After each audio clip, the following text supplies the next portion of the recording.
पापियों की शरण फातिमा की माँ, सुन ले हमारी है प्यारी माँ।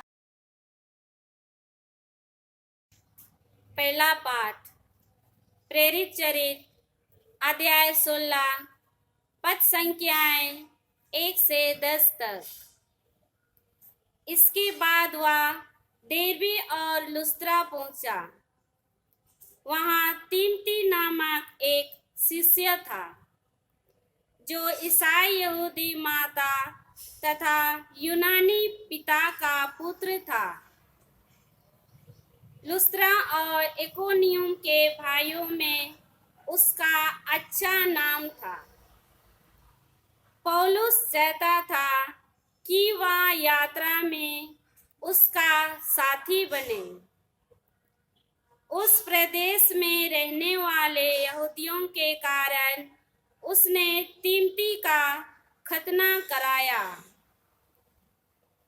क्योंकि सब जानते थे कि उसका पिता यूनानी है। वे नगर नगर जाकर यरूशलेम में प्रेरितों तथा अध्यक्षों द्वारा किए हुए निर्णय सुनाते तथा उनके पालन का आदेश देते थे।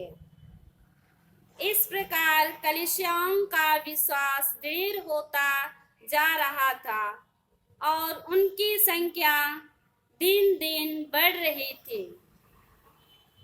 जब पवित्र आत्मा ने उन्हें एशिया में वचन का प्रचार करने से मना किया, तो उन्होंने फ्रूगिया तथा गलातिया का दौरा किया। मूसिया के सीमांतों पर पहुंचकर वे बिथुनिया जाने की तैयारी कर रहे थे कि ईसा के आत्मा ने उन्हें अनुमति नहीं दी।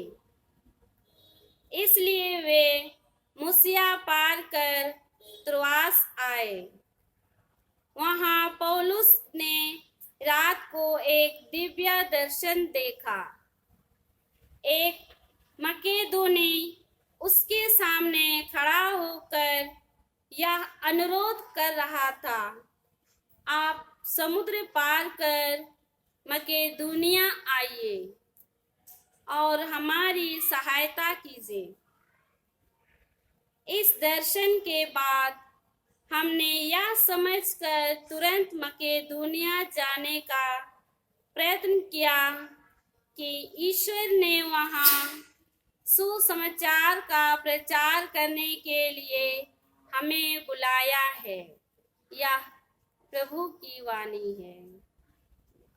पिता और पुत्र और पवित्र आत्मा के नाम पर आमीन। प्रभु आप लोगों के साथ हो और आपके साथ भी। संत योहन के अनुसार पवित्र सुसमाचार। प्रभु की जय। अध्याय 15 पद संज्ञाएं 18 से 21 तक।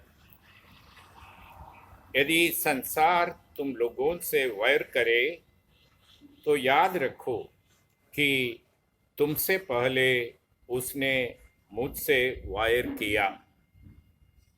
यदि तुम संसार के होते तो संसार तुम्हें अपना समझकर प्यार करता,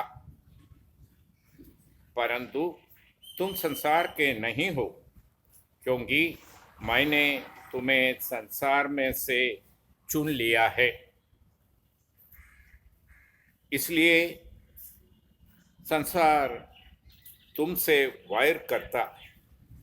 मैंने तुमसे जो बातें कही उसे याद रखो। सेवक अपने स्वामी से बड़ा नहीं होता। यदि उन्होंने मुझे सताया तो वे तुम्हें भी सताएंगे। यदि उन्होंने मेरी शिक्षा का पालन किया तो वे तुम्हारी शिक्षा का भी पालन करेंगे। वे यह सब मेरे नाम के कारण तुम लोगों के साथ करेंगे, क्योंकि जिसने मुझे भेजा उसे वे नहीं जानते। यह प्रभु की वाणी है। ईश्वर को धन्यवाद।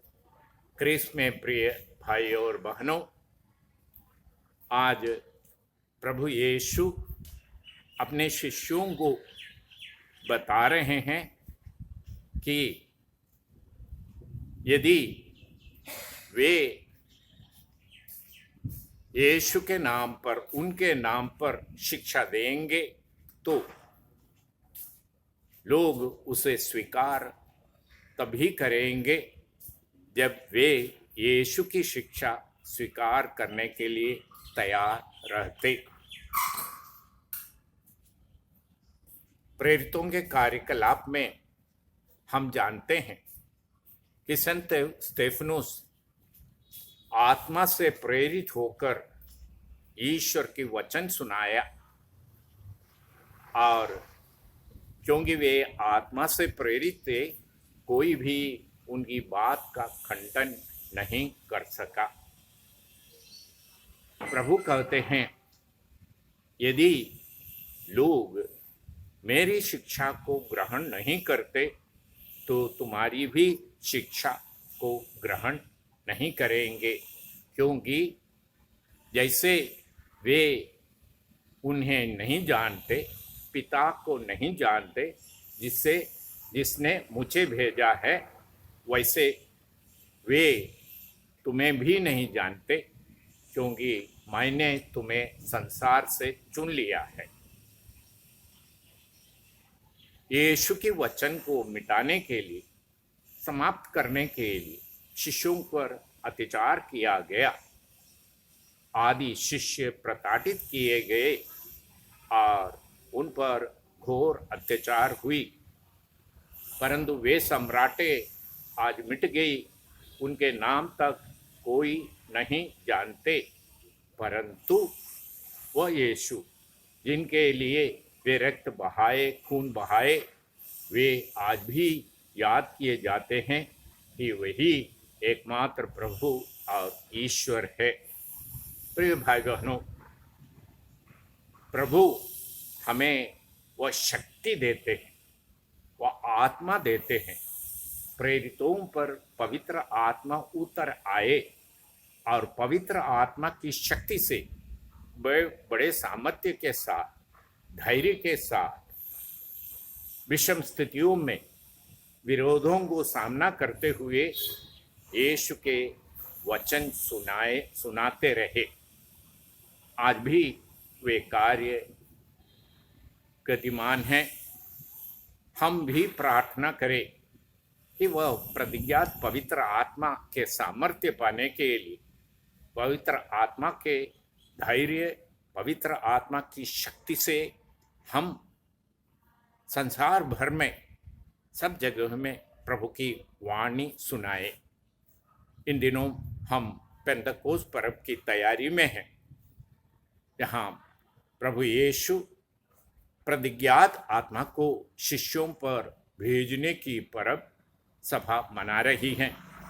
हम भी प्रार्थना करें, पवित्र आत्मा के सामर्थ्य, वचन की शक्ति, पिता ने जिसे भेजा है उसे जानकर उसे दूसरों के सामने स्वीकार करने, प्रकट करने की कृपा, शक्ति और सामर्थ्य हमें प्राप्त हो। पिता और पुत्र और पवित्र आत्मा के नाम पर।